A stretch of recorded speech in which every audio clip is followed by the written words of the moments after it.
There's literally too much to talk about today. That crazy orange madman in America. What's he doing? I mean, he's just completely melting the world and the economy, and then running chicken, Donald. You need to stick to the plan, you know. But we got this crazy thing happening in America, and in Oxford, there's this beautiful sunshine, you know. And somebody told me that Tolkien actually hung out in Oxford. He's from Oxford, and in fact, there's something about him knowing or talking to Led Zeppelin about one of the, you know, I think of Tolkien as this sort of Victorian man, you know, this great thing behind the Lord of the Rings, you know, and I've got this other vision of him in Oxford sort of hanging out with this heavy metal rock band. I can't get it out of my mind. And that's a beautiful thing about Oxford, I think, which takes us away from the crazy, crazy things that are happening.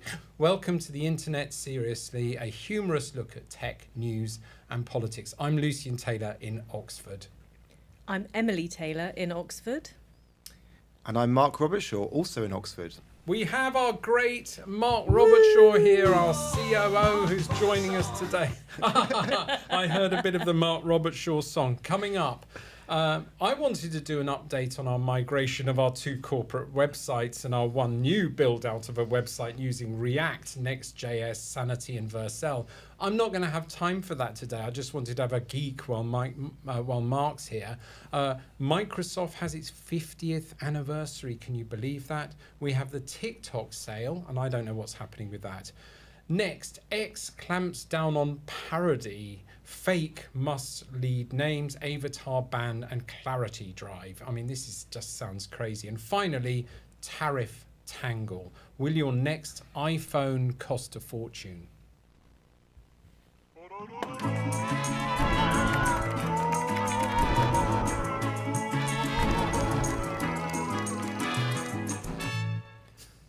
Emily, I'm going to go straight to you because I'm interested. Microsoft are 50. They came up with, there was DDoS, wasn't there, and old sort of computers and servers and things, and then they invented MS-DOS, which is the basic input output system and the operating system between a keyboard and basic inputs and outputs.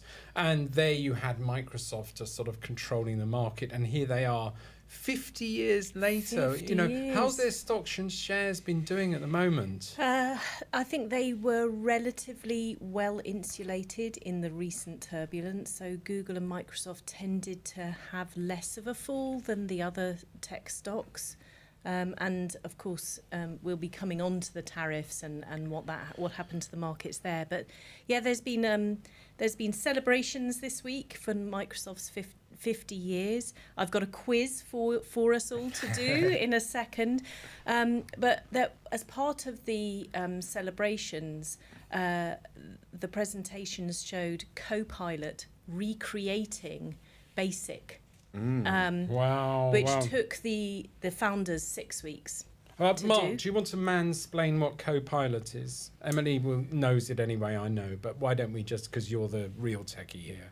Well, yes, I mean, Copilot is utilizes sort of large language models to assist, particularly when it comes to generation of code, and its focus is on deep integration with technical tools, which means that it produces, has a lot of knowledge of existing code platforms and therefore can produce or reproduce, in this case, very, very accurately solutions which on the face of it work very well. Now, but it's recreating the language here. It's recreating basic language. It took the originators 6 weeks and Copilot did it in 10 minutes. This is terrifying, isn't it? It's terrifying and wonderful and terrifying. But it is. So we all have to cope with it. Lucian, you've been using Copilot, haven't you? I've been using Copilot. Well, I will slip in my sort of development of yes. two corporate websites. There you go. And one build out of a new platform using React, which I've kind of fallen in love with. It's not a framework, it's a set of libraries. Angular's a framework, this one's a set of libraries. And using various other components like Next.js and Sanity and Vercel for deploying stuff. And this is all super exciting because it's like highly packaged versions of this.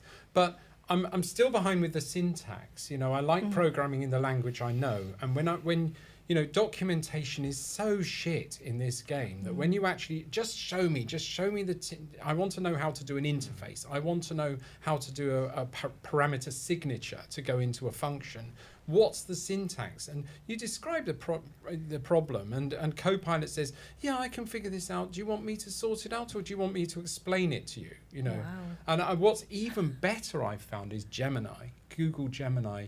You go off out of the coding environment and you talk to Gemini, and you just basically describe, you say, I'm working in React, I'm working with the Next.js framework.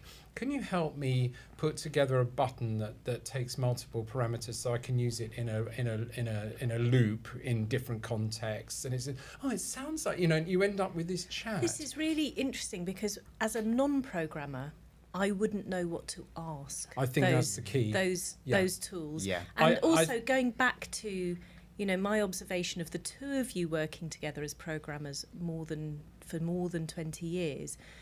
Pair programming was a big thing, what a benefit it is to have somebody sitting with you as a programmer who's somebody as a sounding board, somebody to help with ideas, but also somebody to go, that's not quite right. But it's a very expensive way to develop, isn't it? And in small teams, it's really hard to do. So it sounds like with Copilot and Gemini in the hands of an expert, because I wouldn't know what to ask it, I'd come out with rubbish. This is a sort of reproducing an idealised pair programming. And that's what you're saying there is so important. And I wanted Mark's view on that. Is like, you can just use code now to write programs. Whereas actually, I think you do need the 20 years of experience to know what to ask the AI here. And I think there's a couple of points that are really important here. So, first of all, back to the point about Microsoft Basic being reconstructed in 10 minutes by an LLM.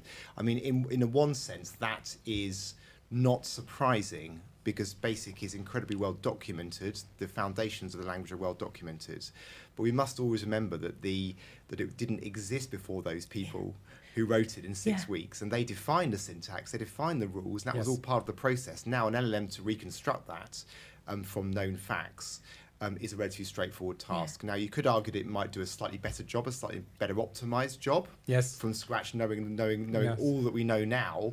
50 years later, it may well do a better job, but I still think there's a bit of a sort of, it's a bit of a miss sort of characterization to assume that it's like the creative process being 99% perspiration and 1% inspiration. So your point is to create Basic or to be Led Zeppelin, you just be Led Zeppelin and you're original. But once it's really well established and well documented. But you were telling me the other day about there's now whole companies that exist to sort out the mess of AI-generated code. Tell us a bit about that. And this is the problem, is that basically there's a whole now sort of industry in prompt engineering. So what we're having now is that developers are, rather than sitting and writing code, are instead asking Copilot, LLMs generally, to generate the code. Now, on the one hand, that's successful because, as Lucian's alluded, LLMs have access to the full reach of all the documentation that's been produced for example, React, and can produce very, very good code examples that you can work with. The risk is that there ends up being a very unstructured solution and a hodgepodge with no overarching architecture, which means that people don't really understand how the whole system works. Right. Because they're assembling components that may well work in their own right, but with no design or architecture. And then those people move on, and nobody in a company really understands. And there's now a whole industry of consultants who are coming in to rescue companies from this situation of generated sprawling messes of code bases which nobody understands. Consultants. It would all seem to be too good to be true. So and here we are. Well, I mean, consultants rescuing companies. This is the best birthday party I've ever been to. So here we are. So Microsoft 50 today. Happy birthday. I've got the quiz. Should we do the quiz? And then I've got one more thing to say about Microsoft. Igor, should we do the quiz? Okay, behind the scenes we have the wheels cranking. The quiz is being set up. While we're setting up the quiz, because I can't see anything at the moment, I just wanted to mention that there was a protest at the Microsoft celebration an individual sort of heckled Mustafa Suleyman, who was speaking about Copilot, about Microsoft selling to the Israeli military and the implications for Gaza. And I just thought he reacted in an incredibly professional way. They'd obviously gamed it, but it's a sort of a real example of corporate They were expecting communications. They may or may not have been, but they were ready for it. And he just stood very still. He said, "I hear you." Oh.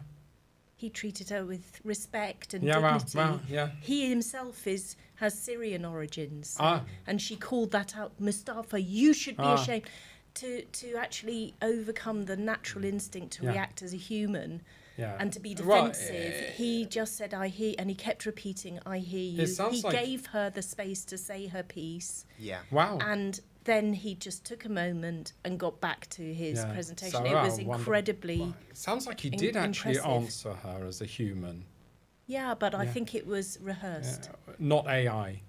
Not AI. I don't. Do we think have this quiz? Have we got the quiz? Yay! Right. So, who co-founded Microsoft along with Bill Gates? Was it A, Steve Wozniak, B, Elon Musk, or C, Paul Allen? Oh, who's Paul Allen? It's got to be Paul Allen because Steve Wozniak Wozniak. was Apple, Yes, and Elon Musk I don't think has been around that long. It was Steve Wozniak. that's Apple. Yeah. It could be a Early Microsoft as well, days. yeah. Early days. Very good, both of you. Mark was correct. It's Paul Allen. Some guy I don't even know. Next Sorry, question. Paul. Next question. Okay, so next question is Microsoft's mission from 1975 was, I can't even read this, a computer on every desk in every home. That's the one. B, don't be evil. That's C, Meta's. move fast and break things. Oh, that's Google. Zuckerberg. That's Yeah, Meta. or Meta, yeah. And yeah. who's the second one? Don't be evil. Oh. That might be Google, actually. It was Google. Yeah, I Google, think so number don't one be must evil. be Yeah. the... I mean, The that was very much computer on every Microsoft's desk. model, But the wasn't computer it? on every desk, Yeah. 1975. Let's go back to 1975. Yeah. How many computers in households were there then? I remember going to visit Was- the was it- Oxfax with my It must father have in the been- It's probably 70s. thousands rather than millions. My wasn't it? Yeah. uncle worked Yeah. for Amstrad. Was that out? No, it was No, much much later. 10 later. years later, yeah. It was a Commodore PET that was kind of, I think it was 77 actually, so it was Wow. even before Yeah. that. Even so before Thank that. you. Very Thank you, few. everyone. So, And last of all, which of the following have announced... Oh, I'm not going No, to it's bother one with more. the true or false because I can't even read it. Sorry, that was my fault. Do the next one. Which of the following have announced partnership with the Global Signal Exchange? oh. Is it oh. A, Microsoft? Well, that would be huge. Is it B, Google? Well, that would be huge. Or is it C, Meta? Well, that would be any of those three would be huge. That would be amazing, wouldn't it? Do you know? Hold on. We got. Oh, look. There's something happening here, folks, in the background. You can see this throbbing kind of sound coming, and apparently there is a live keyboard in the studio. Okay. So, yeah. Yeah, so the answer to the question for people who might not know... Which one is it, Emily? It's all three. All of the above. Yes, it's all Yes. three. So thank you to those. Oh, that's We got- beautiful, lovely yeah. music. Not very confident there with the live But keyboard. it I think we could have I think a we bit could more. do a bit more live Bring the keyboard. funk next time. Yeah, oh, yeah. That's right. You all look tentative little goes. Right, all right. So before we move on to the next topic, which is all very fascinating, it's time for our guilty pleasure online.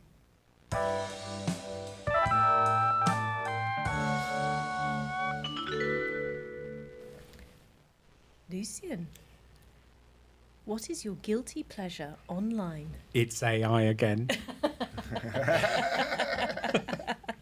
I'm really enjoying mucking about with, I must say, Google Gemini I'm finding really fun. Somebody told me that you have to kind of pressurize it. So what you do is you write something and then it gives you an answer. And then you say, it would make me really happy if you kind of refine this even more. And it's, oh, okay, so this is clearly really important to you.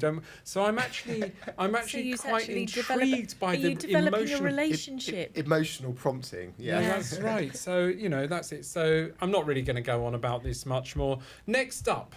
I just wanted to pick up on that and ask Mark. So, Mark, we have a mutual friend. Let's not name this friend.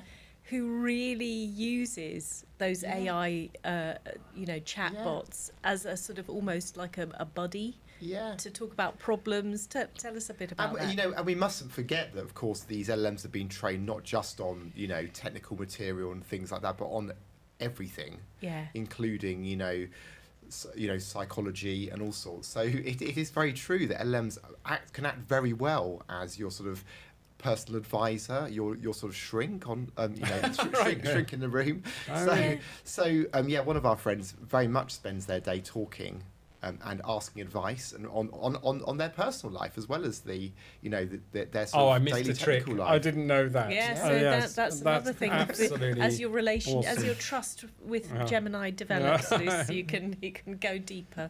Before we move on to the next topic, I normally say at the beginning, please hit subscribe to this channel and hit follow on podcast and rate and review us if you like, as the buttons are on the screen now. Sorry for missing that, guys. I was just so excited about the keyboard in the studio and the new features that I couldn't progress. So this one's an interesting one. X is just Twitter X. They just never cease to amaze me, but they're clamping down on parody.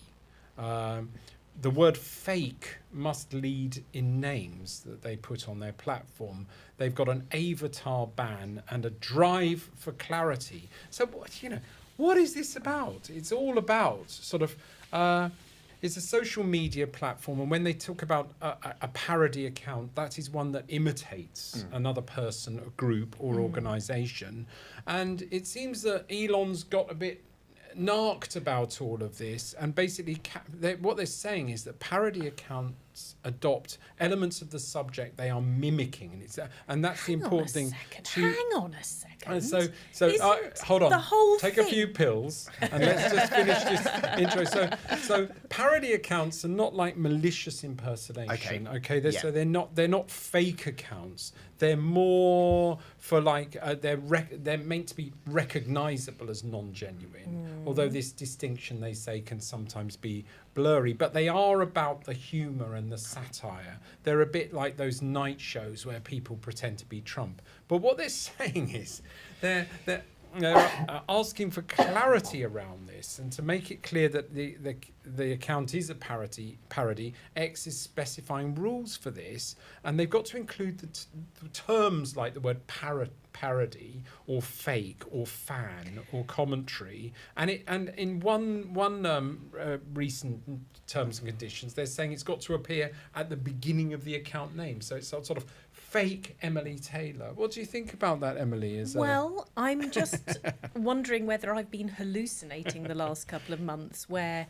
officials from the Trump administration have been going around Europe wagging their fingers at freedom of speech leaders and saying about protection of freedom of speech.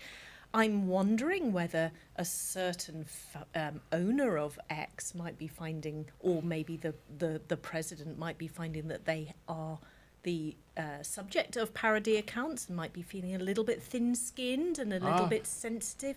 What's behind this, Lucian? Do you know? No, I think it's, well, apparently a very noble anti-confusion push, because they aim to...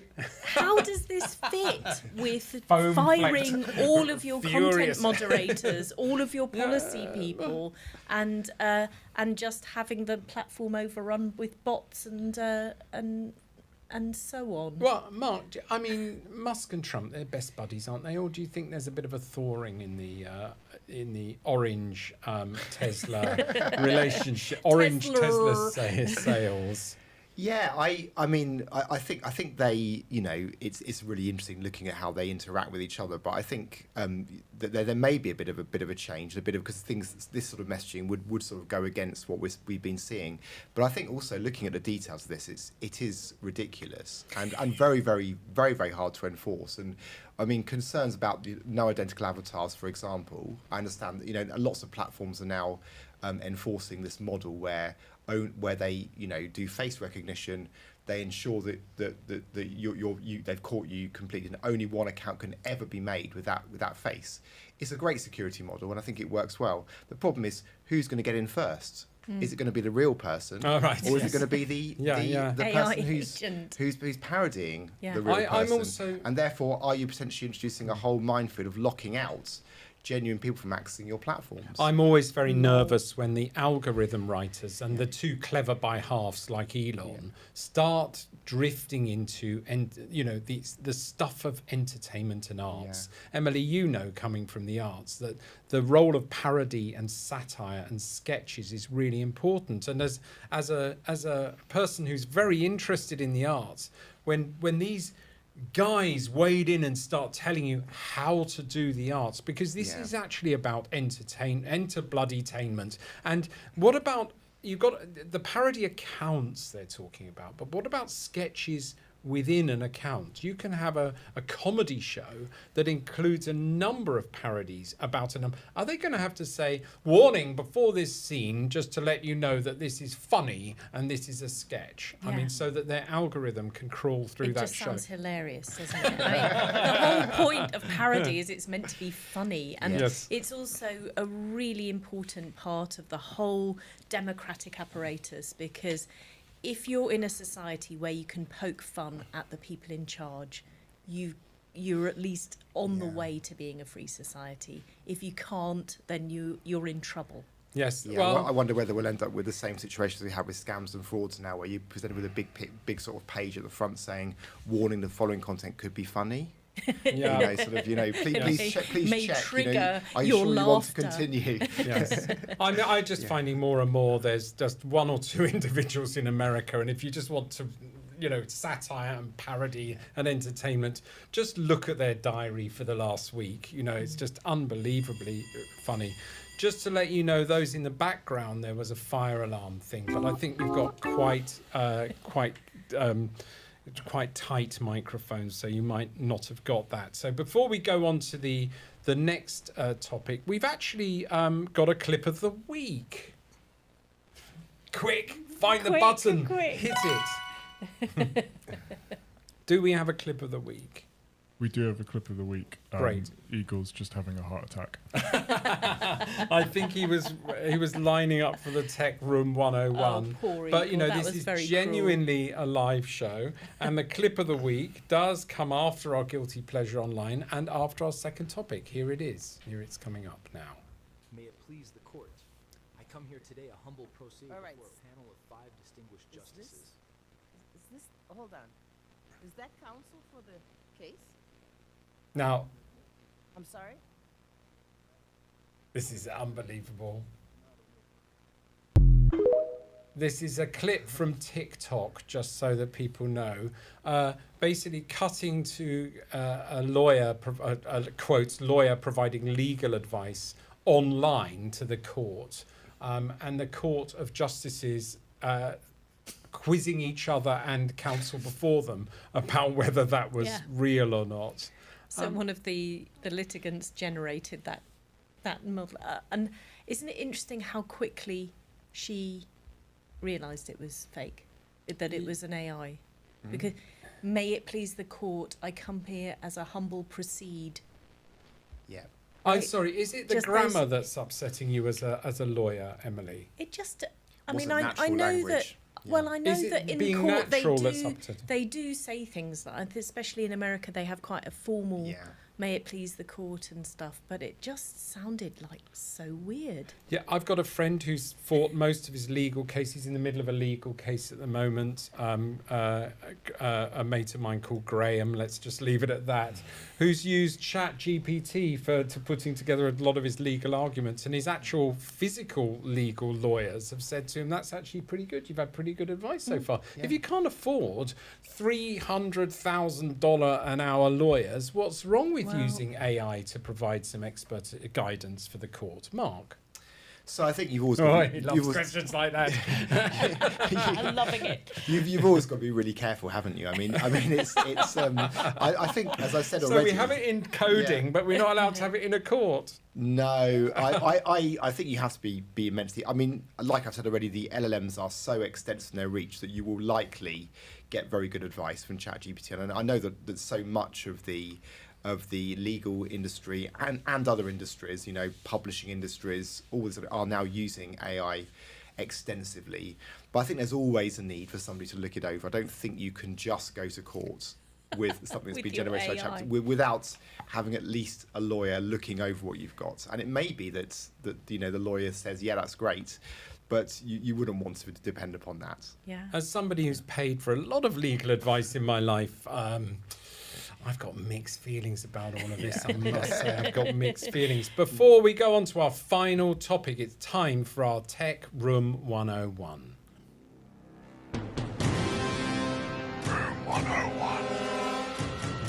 I just love that new animation. Mark Robertshaw, you are the Tech Room 101er this week. What would you like to throw or lock into the room of going away forever? So it is back to AI once again. Oh, we're on an AI roll today. But in my case, it's the auto suggestions, and in particular, the auto sentence suggestions when you're sort of writing emails. And it gives you they drive me mad. the next 5 or 10 words. And I don't switch on auto coding suggestions personally, because that would drive me even more mad. But actually, the suggestions you get from you almost always they're wrong, and it's very easy to just press the button and get it, and then you have to delete the words and start again. And I think that would be the thing that I'd want to throw out the window. And It's sort of the predictive what you're going to say in the rest of your sentence. But don't you feel as well when you're writing and it's predicted the rest of your sentence accurately, like, what have I become? I'm Yes. just so Okay, unoriginal. there's two things. There's two things that annoy me Yeah. about this, which is Alice, when we drive home, can you get me some potatoes? Alice, when we drive home, can you get me some bicycles? Send. Yeah. Oh, sorry, I didn't mean bicycles. I meant potatoes. But Exactly, the yeah. that drives me crazy. Yeah. But the other thing is, when I do like the auto suggest, I don't know how to accept it. Yeah. There's on a phone. There's no tab forward to accept. So you jump to the virtual end of the sentence, and And it the deletes suggestion it. disappears. Yeah. So this just So, is. yeah, so I think probably the phone experience is the opposite of the desktop experience. The desktop experience is very much, it's too easy to accept it, I find. Right. You just Yeah. natural, whereas the phone, I agree, it can be the opposite way round. But Yeah, well, I was going to say that actually I think we've got mixed feelings about this, because some of my AI summary sort of rewriting stuff I actually like on desktop, because when I'm preparing a boring article or something, I quite like AI to help me Of course, with that, yeah. because I can get sort of slightly dyslexic, and I find that really really helpful to just give you text boilerplate in better making better grammar. Here we go. With better grammar. Can I have Oh, it's some- let's have Clippy! the- It's Clippy! Oh. Let's bring Clippy back. Do you remember Clippy? It's our Microsoft 50th anniversary Ah, episode. Clippy was the early AI agent Ah. for Yes, that's right. launched in 1997 when you were probably about 2, Mark. But 20. but I remember Clippy very much so, and it was hastily withdrawn. Actually, I had prepared, Yes, that was I the remember quiz that. questions we didn't do. So it was withdrawn very quickly because it was very annoying. Right. But it was actually very ahead of its time, because Yeah. it was like recognising that people didn't really necessarily know how to use software and would help them. I see. But it Yeah. didn't ever learn that you knew stuff, so it would keep on and it would keep on annoying you when you, like, if your screen was idle for too long, it would knock on the screen to kind of wake you up. But, Oh, yeah, wow. Thank you, there's Clippy. Clippy. We've got one other topic, and it's probably one of the largest. Tariffs is just making everything go crazy. Oh, there's Clippy Clippy. busting out of the screen, There he one of the goes. earliest screens. Tariff tangle. Mark, this is interesting. Will your next iPhone cost a fortune? I think it's a really good question. I mean, I've got an article that links with this in terms of how people are trying to sort of work around this problem. But I think we've got a massive problem with the tariffs, especially the tariffs against China. I mean, it's almost as if the US don't really want to have tech anymore and don't really want to have clothing and all those sort of things. But it's immensely strange. But I think, you know, Apple have just announced that they're sort of doing a massive push to redirect their production to India from China. And I mean, India obviously is tariff is 26% at the moment, I think, rather than 125%. So they've just done the strategic move and said, right, we're going to move it all to India as quickly as possible. They must already have services in India do. that they can They do. sort of ramp up. Yeah. Aren't they absolutely. just at risk of somebody orange waking up the next morning and going, actually, it's India or penguins? You know, there's such inconsistency. The war is now If with you- India. If you've got to make big investment decisions about where you're going to manufacture iPhones, billions of iPhones, you need to know that it's going to be okay for at least a 5 to 10 year period, not for 5 to 10 minutes. Weeks, yeah. Mark, Apple are posturing, aren't they? This isn't reality. This isn't really a statement. This is a threat, surely. Yeah, I think so. And I think I mean, obviously they've got the might and the money and the power to do at least short term, you know, punitive things like this and just saying we're going to just do this and probably do that without shockwaves to the consumer for a period of time. Now, what's China But I going to do? think- Just sit there? I mean, China, apparently I heard, holds most of the American debt stock. You know, China holds this huge amount of money. It could actually ruin America by just selling off that. So this is all about just sort of playing this game with this orange baby in the corner of the world and saying, squeak, squeak, isn't it? Yeah. It is. Well, also, it's just, you're right, Mark, you know, the whole global supply chain of tech is based on very cheap labour in developing countries. Yeah. China's got huge manufacturing involvement in lots and lots of tech. Does India have the same the same number of people that China can employ at very low pay rates, very does. low grade employment, Yeah.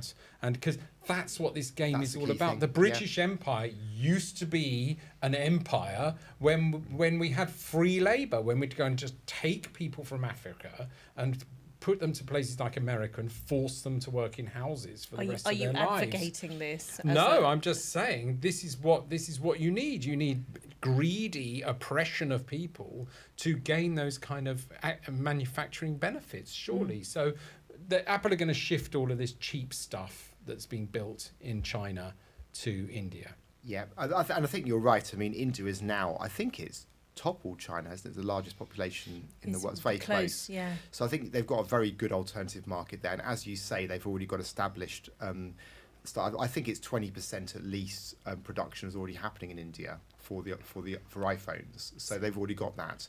So I think for them, it's not a big lift to scale that operation. And so I think Apple, you know, the sad thing, of course, is that Apple have the resources to do that. Do the other tech firms have those resources? Do the smaller players have those resources? Those that are dependent upon, you know, is the US, well, the US particularly, but is the world economy going to be you know, turned upside down by these ridiculous decisions, and therefore lots and lots of companies will end up, you know, not being able to fulfil their And also, of course, production. it's the opposite of what Trump said would happen. Well, that was my which point was for the you, Emily. onshoring This was the key question. You know, iPhone are now threatening to shift more of their production to India. The EU, rather than being EU-ish, you know, you got the EU after Brexit. We hate you forever, and we're going to never ever have any British here immediately, and we're going to ban you every day, and we don't want you on holiday. With Trump, they're like, we'll see. We're going to take our time. Yeah. We're going to be sensible. We're going to, you know, and Jaguar Land Rover, they didn't say we're pulling from America. They said, we're going to pause our ships that are going to America with Range Rovers on them, which the Americans like. We're just going to pause them in the sea for a month. Clearly, they think this man is insane. Yeah, is a lunatic. And I think the ideological drive behind it appears to be like, if you build a wall of tariffs, you will encourage people to invest in domestic manufacturing in the United States, which has obviously bled out in the last 30 years. And what Apple are saying is like, yeah, we are going to reconsider our manufacturing base. It's going to be India. You know, Mark, if you were going to build a factory, I mean, we just build an office with a few programmers and you know, we're going to get a keyboard, you know, and if we had to do all of this in America to avoid tariffs, you'd just do something else, wouldn't you? Yeah, and I think, you know, that's the thing, and, you know, people are, at the end of the day, people are very pragmatic, and they will ultimately just go. And to answer the question about China, I do wonder, I mean, you know, it may be that it sounds like Trump is pausing his tariffs, certainly not for China, but for other parts temporarily. But it may be that the American economy particularly, you know, falls flat on its face, and actually China just says, fine, we'll just, you know, supply the rest of the world, and we'll just get on with it, and we'll just keep, you know. And there's other large economies, and that might be the way things go. Yes, and what you might find is that more and more of global trade is pulled away from America, and that the club just carries on, the supermarket carries on amongst themselves. The European Union is large as a you know, financial stake, biggest trading bloc in the world. You know, the Far East is on the up. You know, there's lots of different economies at play here. So I think Trump is arrogant to think that he can make these changes and affect, you know, well, I don't think disrupt. I don't think he is anymore. He is running chicken. Yeah, he is now scared of his own madness. He's not just orange, he's yellow. He's looked in the mirror and gone, God, who are you? I'm frightened of what I see. There's a TikTok angle here. You know, I love my TikTok saga. Yeah. So do you remember? Has he sold it yet? Well, do you remember last Saturday was the absolute drop deadline where it was going to be banned. It had to be sold because it's such an urgent national security threat. Well, because the Trump team obviously melted the whole world's economy, they had other stuff to do. So they've put off the sale deadline for another 90 days. And it does sound like talks are quite advanced, that there's multiple US investors sort of standing poised. Still not clear what will happen to the algorithm and whether the Chinese government and ByteDance will agree to release the algorithm to a US-owned company. Not clear at all. And so what Trump is doing is saying, you know, the tariffs are now at like 150%. It's just now got completely insane. And Trump is floating the idea of tariff relief for China in relation to the sale of TikTok. So it might be that TikTok is the relief. one what does it. We're going to go down from 150% down to 1%. and we're sorry, everyone. And the penguins, we're sorry to the penguins as well. We apologise to the penguins all the time. Thank you. We're nearly there. We have a comment of the week. Yes. So this is in response to our video last week saying that Trump put tariffs on, was it McDonald Island? Yeah. With penguins and seals. Oh. And this is from Asian Boy 700, who says, "You guys should do some research." Well, he originally put a tax on China in 2018 in which they just used a different area to ship to the US so they could avoid the tariffs. Putting tariffs on everything outside the US makes sure that no loopholes happen like what happened originally when he did it back in 2018. And we responded with penguins and seals. I know. I think the point is interesting because what Asian Boy 700 is saying, and thank you for the comment, we really value that, is basically if you leave a loophole like a 7-hour boat trip, you know, that people can exploit to avoid the tariffs. So they had to do that to sort of patch up the spread of tariffs across the globe. Otherwise, everyone is going to ship their stuff down to an island called McDonald's, and I'm sure that had the name of the island had nothing to do with the tariff. Yeah, no, we're going to do tariffs on McDonald's. Delicious. And penguins who are learning to develop a whole brand to sell back to the United States. Anyway, thank you very much. We're just about there. Please don't forget to like and share and follow. I can never remember the different buttons for different platforms, but please do engage with us and join us, because we need you all as much as you need us to keep Trump in check, particularly. We've been talking about just some developments in with Microsoft, following Microsoft's 50th anniversary, and how we find the new Copilot so interesting in developing our own React apps. We've been discussing Twitter X clamping down on parody, and also the tariff tangle, and whether we feel that the iPhone will begin to cost a fortune, or whether they're going to ship the production to India. Thank you very much.